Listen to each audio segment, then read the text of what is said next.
Hey folks, I'm Mike. Do you hate ads? I hate ads. You know what I like? Patreon.com/Inkdependence. It keeps this blog ad-free. Okay.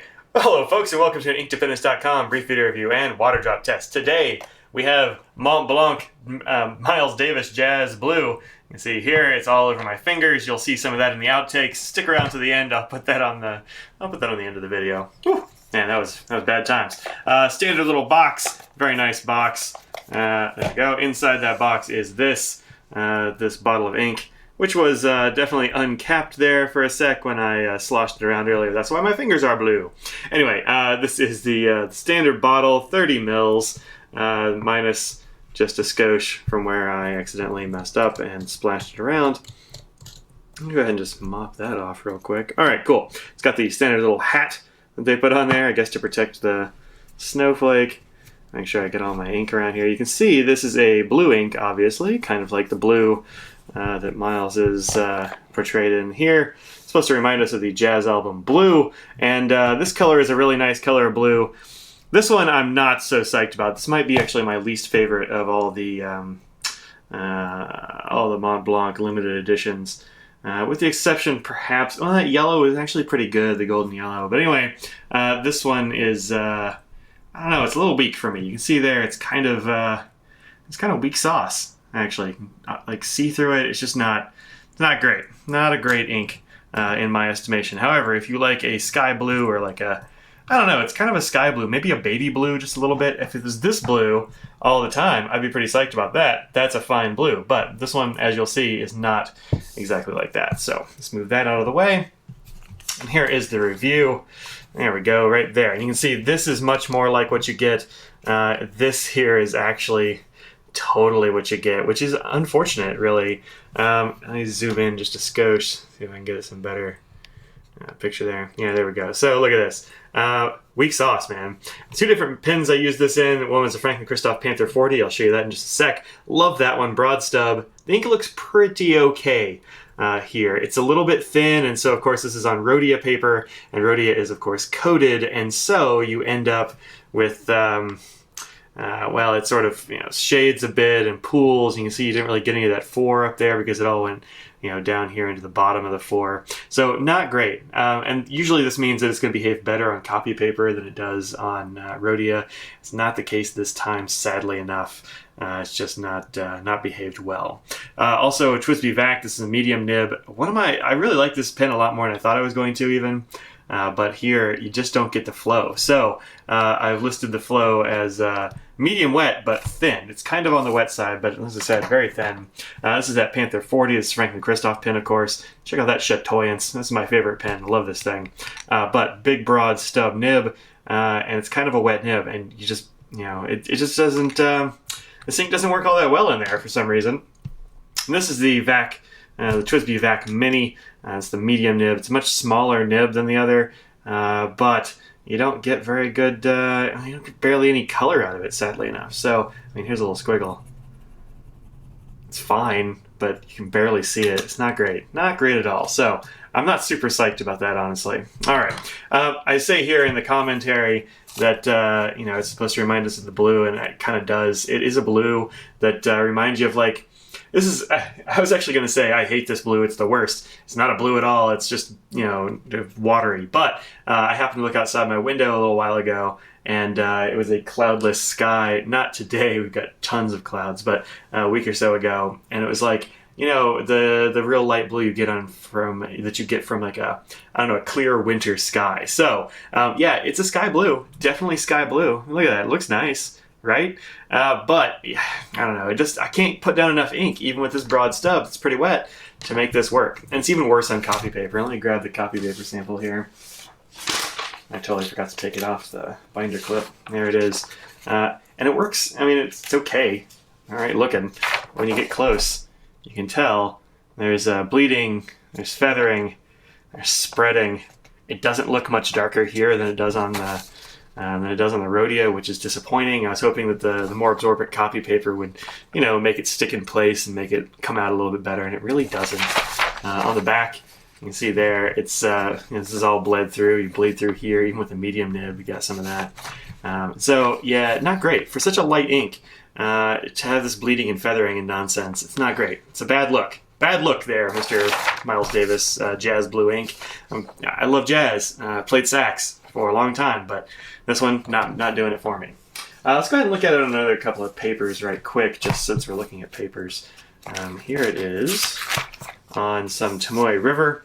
And you can see it does not look good there at all. I've got this Aurora 88 that I've got coming up soon.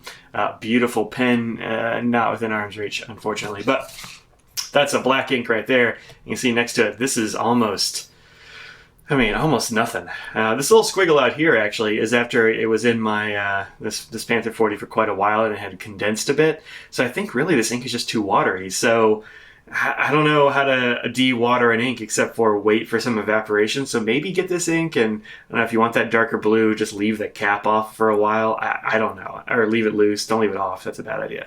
Leave it loose. Maybe it'll condense a bit.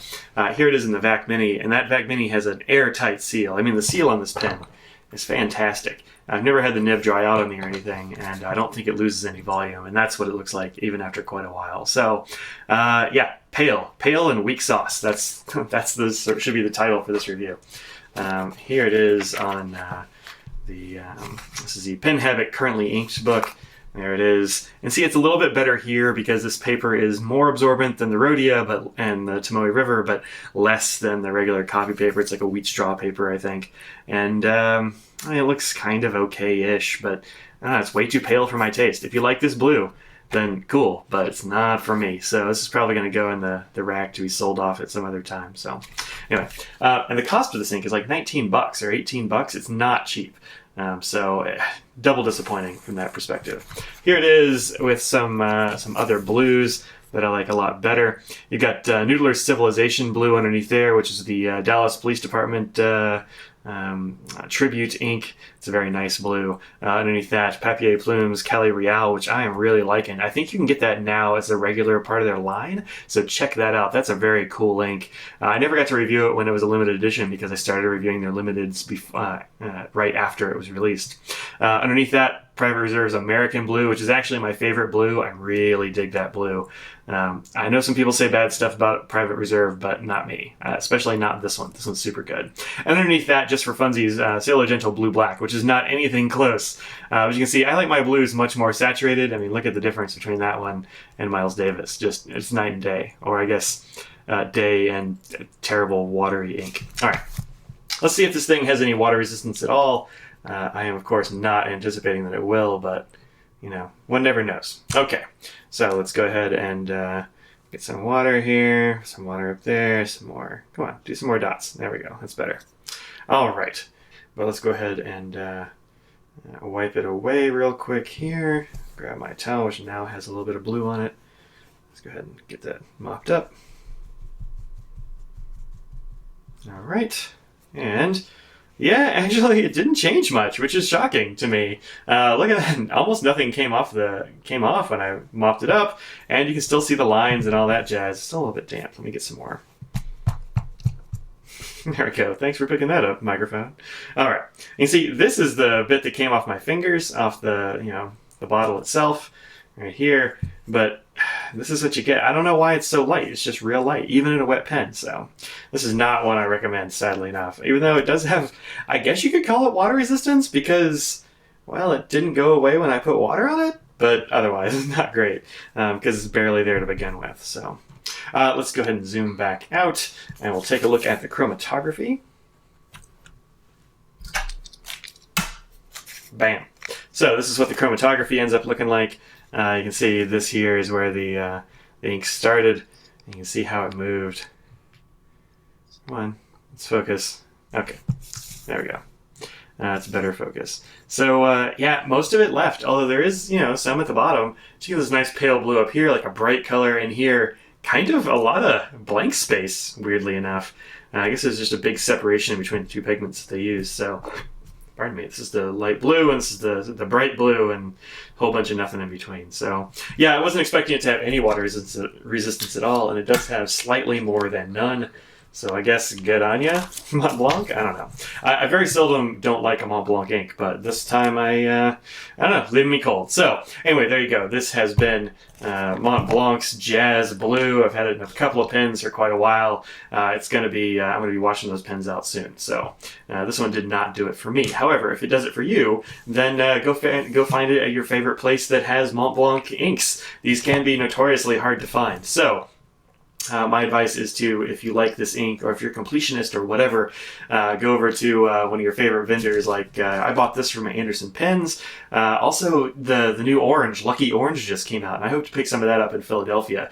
If you're going to the Philly Pen Show in what is it, a week and a few days? I guess like a week from today-ish, I'll be going out there. So find me at that. I'll probably be hanging around. My wife Audrey will be hanging around at the Franklin Christoph table. I've got some cool Franklin Christoph stuff to show you next week. There is going to be an exclusive ink, so that's your little teaser in case you've made it to this the end of the video here. All right, that's it. I will see y'all later. Peace out. All right. If you would like inside this box, we will find this cute little bottle. Whoa, that was actually uncapped. That could have been a disaster. Woo! Man, luck. All right. Anyway, this is the standard 30 ml bottle that they do their limited edition inks in. You can see it has the little hat. Oh, it was a little bit of a... Oh, no. Oh, dear. So much ink. I made a big mistake. So this is what happens sometimes when you are just messing around. Could have had so much more character on this desk. All right. If you would like to see some more videos, go to the link on the right. If you'd like to support me with Patreon, click that little thing in the middle. And if you want to see the video that I did most recently, click on the left one. That's it. Peace out. Bye, y'all.